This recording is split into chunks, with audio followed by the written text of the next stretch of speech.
बिस्मिल्लाहिर्रहमानिर्रहीम।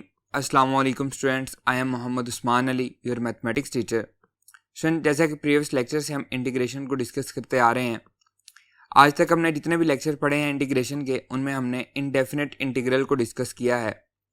आज के लेक्चर में हम डेफिनेट इंटीग्रल को डिस्कस करेंगे और इसके साथ एक्सरसाइज 3.6 के कुछ प्रॉब्लम को भी सॉल्व करेंगे। आइए स्टार्ट करते हैं। जी स्टूडेंट्स, आज का हमारा टॉपिक है द डेफिनेट इंटीग्रल। हम पढ़ चुके हैं, जब हमने चैप्टर का स्टार्ट लिया था, इंटीग्रेशन को हमने स्टार्ट किया था 3.2 से, तो हमने पढ़ा था कि अगर हमारे पास फाई ऑफ एक्स का डेरिवेटिव जो है, इसका आंसर एफ ऑफ एक्स आ रहा हो, तो हम दोनों साइड पे क्या अप्लाई करते हैं? इंटीग्रल अप्लाई करते हैं। इंटीग्रल अप्लाई करने से ये बनता है integration phi dash of x dx is equals to integration f of x dx। तो ये integration f of x dx as it रहेगा, और हमने पढ़ा था कि इंटीग्रेशन और डेरिवेटिव आपस में एंटी होते हैं, तो कैंसिल हो जाएगा। तो ये हमारे पास जो टर्म है ये बन जाएगी integration of f of x dx equals to phi of x plus सी, where c is any arbitrary constant, where c is any arbitrary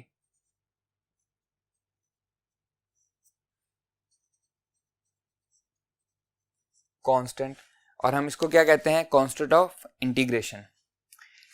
अब अगर यही बात मैं एक इंटरवल में करूं कि from a to b integration a to b f of x dx, तो इसका आंसर क्या बनेगा? आंसर तो हमारे पास वही आएगा, फाई ऑफ x प्लस सी। लेकिन हम क्या करेंगे? a टू b एक इंटरवल में इसको हम सॉल्व करेंगे। अब इसका तरीकाकार क्या होता है? पहले हम अपर लिमिट पुट करते हैं, फिर हम लोअर लिमिट पुट करते हैं। इसको हम कहते हैं लोअर लिमिट, इसको हम कहते हैं अपर लिमिट। और a टू b जो हमने इंटरवल लिया है, ये क्या कहलाता है? ये रेंज कहलाता है। उस हमारे पास जो भी हमारे पास फंक्शन दिया गया है जिसको हमने इंटीग्रेट करना है, उसकी क्या कहलाता है? रेंज कहलाता है। तो ये आंसर आएगा, पहले हम अपर लिमिट पुट करेंगे तो ये आएगा फाई ऑफ b प्लस सी, फिर हम माइनस का साइन लगाएंगे। ये पहले अपर लिमिट पुट कर दी, फिर माइनस का साइन, और फिर फाई ऑफ a प्लस सी, फिर लोअर लिमिट पुट करेंगे। इसको याद रखना है, पहले हम अपर लिमिट पुट करेंगे फिर लोअर लिमिट पुट करेंगे। ये इक्वल होगा phi of b plus C minus phi of a minus C, तो c से c कैंसिल हो जाएगा, तो आंसर आएगा phi of b minus phi of a। अब यहाँ पे हमारे पास कोई भी आर्बिट्रेरी कांस्टेंट नहीं आ रहा, या हम कह सकते हैं कांस्टेंट ऑफ इंटीग्रेशन नहीं आ रहा, बल्कि एक डेफिनेट आंसर आएगा। a और b हमारे पास क्या होंगे? कांस्टेंट होंगे, कोई भी इंटरवल होगा, तो हमारे पास एक डेफिनेट आंसर आएगा। तो इसे हम क्या कहेंगे? ये हमारे पास क्या है? डेफिनेट इंटीग्रल है। क्या है ये? हमारे पास डेफिनेट इंटीग्रल है। इसमें कोई भी आर्बिट्रेरी कांस्टेंट नहीं आता। और एक बात इसमें जो सबसे इंपॉर्टेंट है वो याद रखनी है कि यहाँ पे एफ ऑफ एक्स हो तब भी इसका आंसर यही आएगा। अगर यहाँ पे x की जगह पे t हो, f ऑफ t dt हो, तब भी आंसर यही आएगा। ये इस पे डिपेंड नहीं कर रहा होता है, ये इंटीग्रल से इंडिपेंडेंट होता है, इस पे फंक्शन पे हमारे पास डिपेंड नहीं कर रहा। ये x का फंक्शन होगा तब भी, ये t का फंक्शन होगा तब भी, ये z का फंक्शन होगा तब भी आंसर क्या आएगा? f phi of b minus phi of a। ये हमारे पास क्या कहलाता है? डेफिनेट इंटीग्रल कहलाता है। क्लियर है? अब हम इसके कुछ थ्योरम्स और इसकी कुछ प्रॉपर्टीज को डिस्कस करते हैं। आइए जी student, fundamental theorem and properties of definite integral. Definite integral actually है क्या? a to b f of x dx gives the area under the curve y is equals to f of x। हमारे पास कोई भी एक curve दी गई हो, फर्ज कर लेते हैं y is equals to f of x हमारे पास कर्व है। तो ये हमारे पास जो इंटीग्रेशन है, डेफिनेट इंटीग्रल जो है, ये उस कर्व के अंडर जो एरिया है उसका बताता है, from x is equals to a to x is equals to b and the x axis. Clear है? अब हम इसको याद रखेंगे एप्लीकेशन के तौर पर कि इंटीग्रेशन की डेफिनेट इंटीग्रल की एप्लीकेशन क्या है, ये एरिया अंडर द कर्व बताता है। और एरिया अंडर द कर्व को हम नेक्स्ट आने वाली एक्सरसाइज में डिटेल के साथ डिस्कस भी करेंगे। बी है जी फंडामेंटल थ्योरम ऑफ कैलकुलस, इसको याद रखना है, ये बार बार यूज होता है, बल्कि इसमें यूज ही यही होता है। If F is continuous on A B interval and phi dash of X is equals to F of X, उसका जो डेरिवेटिव है वो एफ ऑफ एक्स है, देन इसका interval that is phi of X is any anti derivative of F on A B interval में, then A to B F of X D X, इसका अगर हम इंटीग्रेशन ले लें तो पहले अपर लिमिट पुट होती है। फंडामेंटल थ्योरम ऑफ कैलकुलस हमें बताता है कि पहले हम अपर लिमिट पुट करेंगे, फिर माइनस का साइन आएगा, फिर हम लोअर लिमिट पुट करेंगे। क्लियर है? आइए नेक्स्ट पे मूव करते हैं। नेक्स्ट प्रॉपर्टी है जी A to B F of X D X. अगर मैं इसको चेंज कर दूं बी टू ए कर दूं तो इसमें हमारे पास क्या आएगा, नेगेटिव का साइन बाहर आ जाएगा। इसका प्रूफ आपकी बुक पे मौजूद है, आप देख सकते हैं, बिल्कुल इजी सा प्रूफ है, वो आपके लिए होमवर्क है, आपने खुद से सॉल्व करना है। डी वाला देखें, A to B F of X D X, इसको मैं दो पार्ट में अलग कर सकता हूं। अगर सी ए और बी के दरमियान कोई भी नंबर है तो मैं A to C F of X D X और C to B F of X, जो इसका आंसर आएगा वही हमारे पास A to B F of X D X का आंसर भी रहेगा। ये भी हमारे पास इसकी प्रॉपर्टी है, आपकी बुक पे मौजूद है, इसका प्रूफ भी आप उसको देख सकते हैं, आपके लिए होमवर्क है। नेक्स्ट है जी if lower limit is constant and upper limit is a variable, lower limit हमारे पास कांस्टेंट है, अपर लिमिट हमारे पास वेरिएबल है, then the integral of the function of the upper limit, then जो हमारे पास आंसर आएगा वो क्या होगा, अपर लिमिट का फंक्शन होगा। Phi of X minus phi of A, ये हमारे पास कोई कांस्टेंट आंसर नहीं आएगा, ये क्या आएगा, एक फंक्शन आंसर आएगा। और वो कौन सा फंक्शन होगा, अपर लिमिट का वो फंक्शन होगा। यहाँ पे आप x रख दें, यहाँ पे t रख दें तो ये t का फंक्शन हो जाएगा, यहाँ पे आप z रख दें, यहाँ पे आप y रख दें तो ये y का फंक्शन होगा। जो भी वेरिएबल होगा उसके हिसाब से हम इसको डील कर लेंगे। क्लियर है? अब हम इसके रिलेटेड जो एक्सरसाइज 3.6 के क्वेश्चन हैं, आइए उनको सॉल्व करते हैं। Evaluate the following definite integrals. Problem number 1 है 1 to 2 x square plus 1 dx।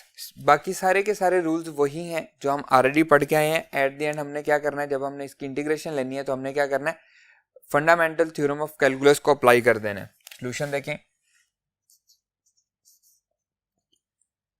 Integration 1 to 2 x square plus 1 dx, दोनों पे अलग अलग इंटीग्रेशन अप्लाई हो जाएगी।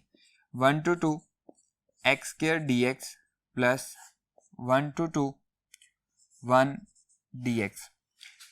अब x का डेरिवेटिव क्या है, 1 साथ गिवन दिया गया है तो इसकी पावर में प्लस 1 हो जाएगा। x 2 प्लस 1 हम इसको लिखेंगे 3 डिवाइडेड बाय 3।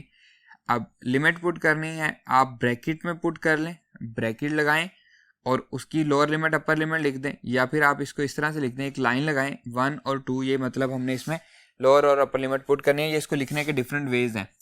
प्लस 1 की इंटीग्रेशन क्या होती है x, और हमने इसमें लोअर लिमिट पुट करनी है 1, अपर लिमिट पुट करनी है 2।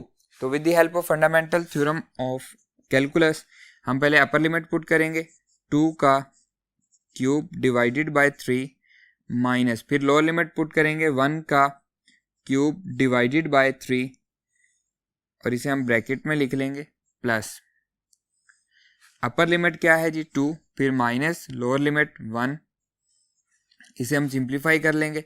2 का क्यूब आएगा 8 divided by 3 minus 1 by 3 plus 2 minus 1 1 answer आएगा। एलसीएम आ जाएगा जी 3, 8 minus 1 plus 1 equals to 7 by 3 plus 1, again LCM लेंगे 3, 7 प्लस 3, तो आंसर क्या आएगा 10 बाय 3, और यही हमारा रिक्वायर्ड आंसर भी है। Clear students? बहुत ही इजी क्वेश्चंस हैं, सेम टू सेम वही सारे लॉज हैं जो हम पहले इनडेफिनेट इंटीग्रल में पढ़ के आए हैं। डेरिवेटिव इंटीग्रेशन के लिए हमें कोई अलग से इंटीग्रेशन नहीं पढ़नी, वही हैं जो पेज नंबर 125 पे हमने पढ़ी हैं और वक्तन फ़वक्तन हमने उनको यूज़ भी किया है। यहाँ पे जस्ट एट द एंड हमने क्या करना है, फंडामेंटल थ्योरम ऑफ कैलकुलस इस पे अप्लाई करना है और इसका आंसर जो आएगा वो एक डेफिनेट आंसर आएगा, इसीलिए हम इसको क्या कहते हैं, डेफिनेट इंटीग्रल्स कहते हैं। आइए इसके नेक्स्ट क्वेश्चन पे मूव करते हैं।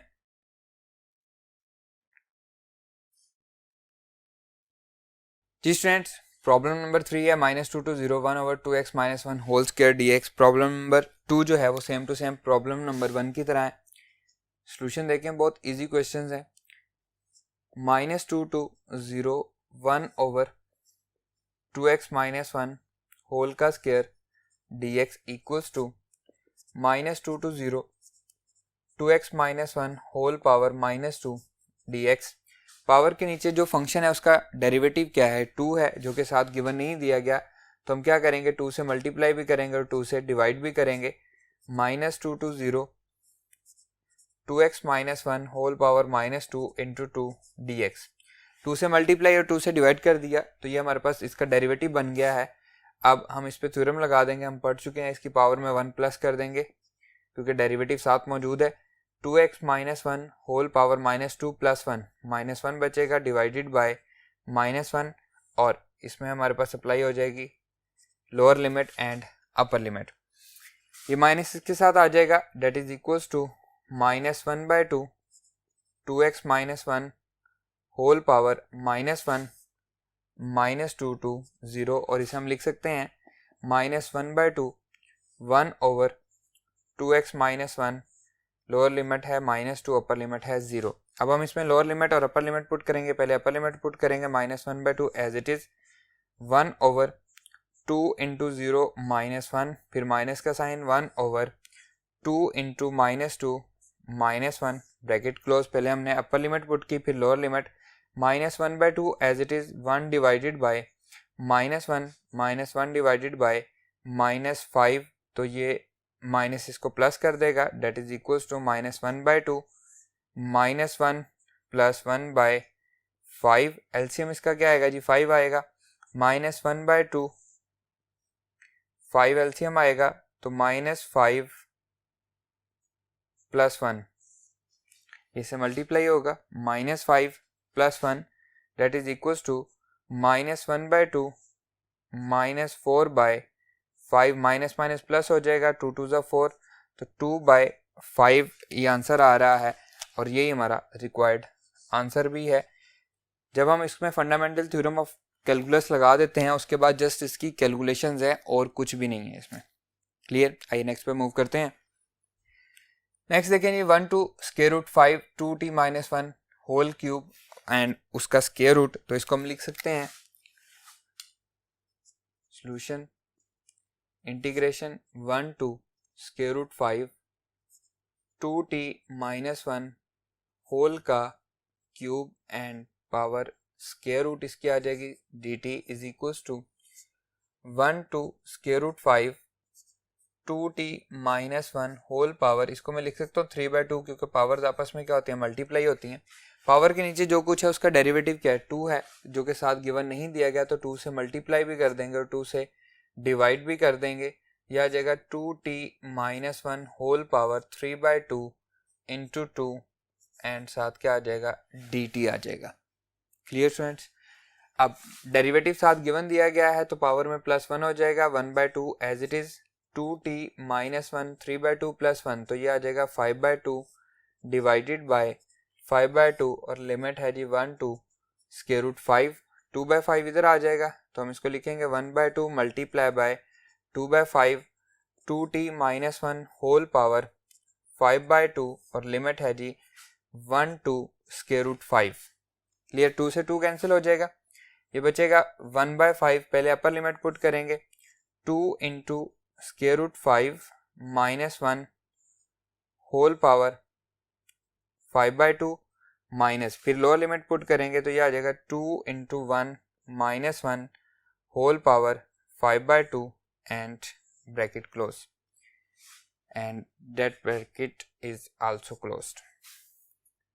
1/5 into 2 into square root 5 -1 whole power 5/2 minus 2 - 1 क्या बचेगा, 1 बचेगा, 1 की पावर 5/2 क्या रहेगी, 1 ही रहेगी, तो इसे हम लिखेंगे 1/5 into 2 into square root 5 -1 whole power 5/2 -1 और ये इससे मज़ीद सॉल्व नहीं होता, so that is our required answer. Clear students, आइए मूव करते हैं नेक्स्ट प्रॉब्लम पे। जी स्टूडेंट्स, प्रॉब्लम नंबर 6 है 2 to square root 5 x into x square minus 1 सारे का square root. Solution 2 to square root 5 x x square minus 1 सारे का square root dx। इसको अगर मैं रीअरेंज करूं तो मेरा प्रॉब्लम सॉल्व हो जाता है x square minus 1 whole power 1/2 into x dx। तो ये सेम प्रीवियस क्वेश्चन की तरह बन गया है। ये हमारे पास पावर के नीचे जो फंक्शन है इसका डेरिवेटिव क्या आएगा, 2x आएगा। तो हम क्या करेंगे, क्योंकि 2 नहीं दिया गया तो 2 से मल्टीप्लाई भी करेंगे और 2 से डिवाइड भी कर देंगे। X square minus 1 whole power 1/2 into 2x dx। 2 से मल्टीप्लाई और 2 से डिवाइड हमने कर दिया है। अब इसका डेरिवेटिव साथ दिया गया है तो ये आएगा जी 1/2 x square minus 1 whole power 1/2 plus 1, तो ये 3/2 हो जाएगी डिवाइडेड बाय 3/2 और लिमिट आ जाएगी 2 to square root 5 that is equals to 1/2 multiply by 2/3 x square minus 1 whole power 3/2 and limit आएगी 2 टू स्क्वायर रूट 5।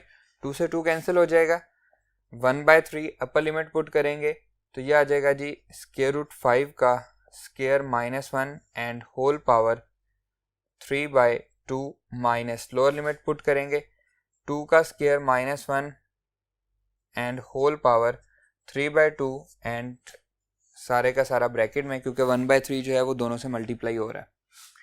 ये आ जाएगा जी 1/3 स्क्वायर रूट 5 माइनस 1 क्या बचेगा, 4 बचेगा, 4 पावर 3/2 माइनस 2 का स्क्वायर 4 माइनस 1 3 की power 3/2 and bracket close.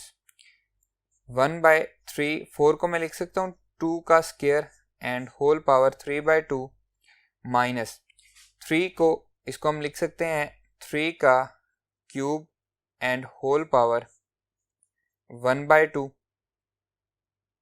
And bracket close. 1/3 as it is, ये आ जाएगा जी 2 का स्क्वायर से ये कैंसिल हो जाएगा, ये आएगा 2 क्यूब माइनस 3 क्यूब, 3 का स्क्वायर क्या होगा 9 और 3 क्यूब क्या होगा 27, उसका स्क्वायर रूट हो जाएगा। इसको हम 3 क्यूब भी लिख लेते हैं, 3 स्क्वायर रूट का क्यूब भी हम लिख सकते हैं। हम इसको 3 क्यूब पावर, या इसको हम लिख लेते हैं 27 ही लिख लेते हैं, 27 का square root and bracket close. इसको हम लिखते हैं जी 1/3 को मल्टीप्लाई करते हैं 2 क्यूब के साथ भी, माइनस 1/3 को मल्टीप्लाई करते हैं 27 को मैं लिखता हूँ 9 मल्टीप्लाई बाय 3 ताकि ये थोड़ा सा इजी हो सके। That is equals to 2 cube क्या आएगा जी 8 आ जाएगा, 8 डिवाइडेड बाय 3 माइनस 9 का स्क्वायर रूट क्या आएगा 3, और इसको मैं लिख सकता हूँ 3 इंटू स्क्वायर रूट 3, बिल्कुल लिख सकते हैं, डिवाइडेड बाय 3, तो 3 से 3 कैंसिल हो जाएगा तो बचेगा क्या, ये बचेगा 8/3 माइनस स्क्वायर रूट 3। क्लियर। मजीद सॉल्व करना चाहें तो एलसीएम लेके सॉल्व कर सकते हैं, वरना अकॉर्डिंग टू बुक ये आपका रिक्वायर्ड आंसर भी है। क्लियर है। आइए मूव करते हैं नेक्स्ट पे। नेक्स्ट है जी प्रॉब्लम नंबर 9 -1 to 1। जो प्रॉब्लम मैं छोड़ रहा हूँ वो सेम टू सेम इनसे मिलते जुलते हैं, तो आपके लिए होमवर्क है, आपने खुद से सॉल्व करना है। प्रॉब्लम नंबर 9 देखें, ये भी बिल्कुल सेम इसी तरह से है, इजी है बिल्कुल। Solution -1 to 1 x plus 1/2 x square plus x plus 1 सारे का स्क्वायर रूट dx। अब देखने में ये थोड़ा सा मुश्किल लग रहा है कि कौन सा फंक्शन है और कौन सा डेरिवेटिव है। X square plus x plus 1 whole power 1/2, इसका हम एलसीएम ले लेते हैं तो ये आएगा 2x plus 1 into dx। 1/2 constant है, बाहर लिख लेते हैं 1/2 integration -1 to 1 x square plus x plus 1 whole power 1/2 2x plus 1 into dx। अब देखें पावर के नीचे जो फंक्शन है उसका डेरिवेटिव क्या है 2x प्लस 1 जो कि साथ गिवन दिया गया है, तो हम क्या करेंगे इसकी पावर में +1 कर देंगे। X square plus x plus 1 whole power क्या हो जाएगी 3/2 डिवाइडेड बाय 3/2 एंड लिमिट आ जाएगी -1 to 1 that is equals to 1/2 multiply by 2/3 ये इधर आ जाएगा X square plus X plus 1 whole power 3/2 and limit आ जाएगी -1 to +1 क्लियर। 2 से 2 कैंसिल हो जाएगा, ये आ जाएगा 1/3 पहले अपर लिमिट पुट करेंगे 1 का square plus 1 plus 1 whole power क्या आएगी 3/2 माइनस फिर लोअर लिमिट पुट करेंगे -1 का square plus -1 plus 1 and whole power क्या आएगी 3/2 और ये ब्रैकेट में आ जाएगा क्योंकि 1/3 जो है वो दोनों से मल्टीप्लाई हो रहा है दैट इज इक्वल्स टू 1/3 1 का स्क्वायर 1 रहेगा 1 + 1 + 1 3 क्यूब या 3 की पावर 3/2 इसको भी हम फिलहाल इसी तरह से लिख लेते हैं माइनस प्लस माइनस कैंसिल हो जाएगा ये 1 बचेगा 1 की पावर क्या आएगी 3/2 आएगी और ब्रैकेट क्लोज हो जाएगी दैट इज इक्वल्स टू 1/3 इसको मैं लिख सकता हूँ 3 क्यूब का square root -1 as it is और इसे हम लिख सकते हैं 1/3 27 का स्क्वायर रूट